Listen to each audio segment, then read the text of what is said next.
this guy's a horrible, evil, dangerous predator. Someone just randomly breaks in your house and assaults you, you're just like, well, there's a potential for anything.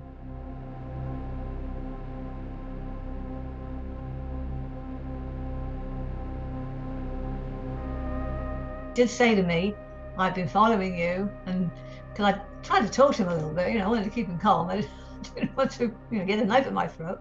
He went through my wallet. He knew where I lived. He knew my name. I didn't know him. If you get robbed or somebody steals your car, you tell everybody. Oh my gosh, got robbed today, got mugged, somebody stole my purse. But when you get raped, you don't really want to tell anybody.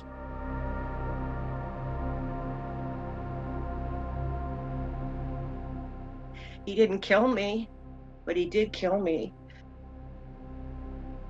My name is Sergeant Cami Floyd. I work in the Criminal Investigations Division for the Broward County Sheriff's Office. Back in 2019, I was already working an initiative on cold cases for sexual batteries, and I ran across a newspaper article that mentioned the Pillowcase Rapist, and that there were 40 to 45 cases that were never solved between Broward County and Miami-Dade County back in the 80s. Months and months worth of digging did not it didn't help me find very many cases to begin with. I didn't have dates, I didn't have victim names, I had nothing to work off. About 500 boxes I looked through, and each box contained hundreds of cases.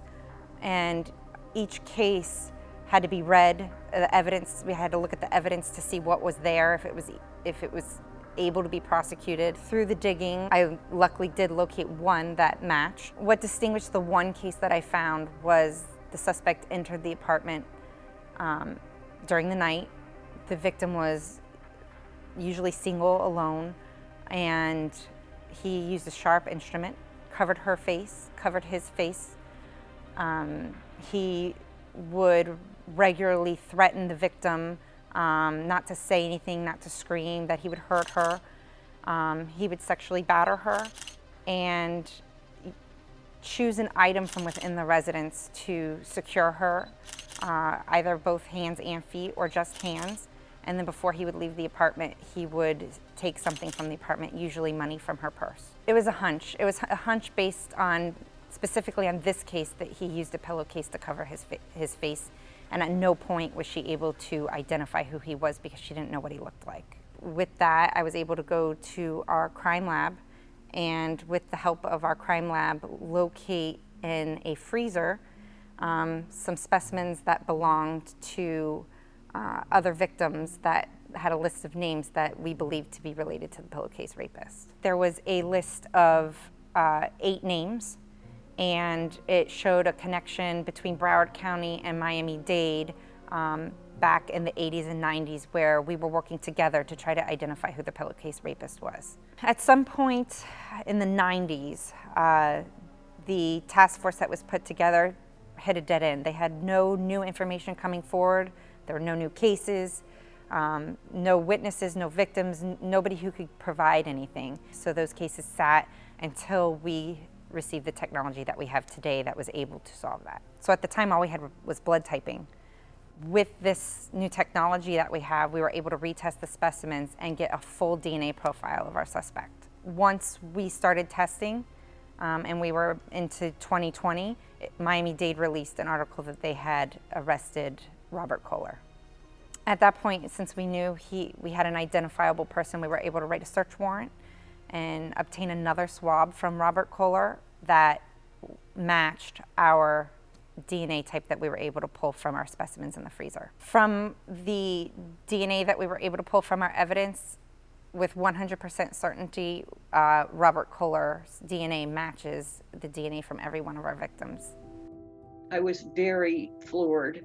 I didn't think for a second that evidence would still be there, because that evidence was me, and tossing out that evidence is like tossing out garbage, And I know they want to catch criminals and all that kind of stuff, but it made me feel like it was worth it, and to a degree that my life could make a difference. And all these years of going through terrible stuff could make a difference. It gives me closure. It gives me a little peace of mind that, hey, he finally got caught. He deserved to be put away and never come out. I mean, why should he be walking around? I got over it pretty well, and I'm sure a lot of women didn't.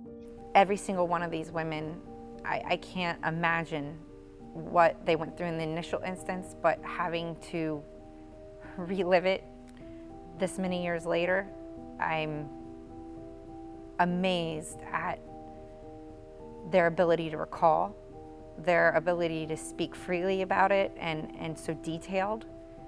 And I'm proud of them. I'm proud that they did what they did so that we can say this is closed. This is who did it, and we want justice.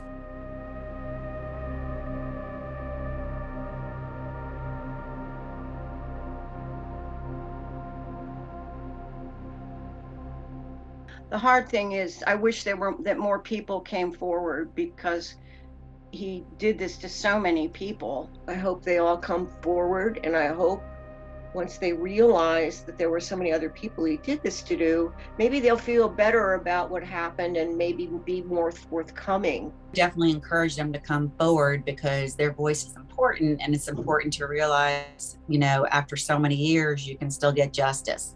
I believe there's multiple cases in these boxes that we haven't identified as the pillowcase rapist, but they're there, and we need the victims to tell us what happened to them to find them.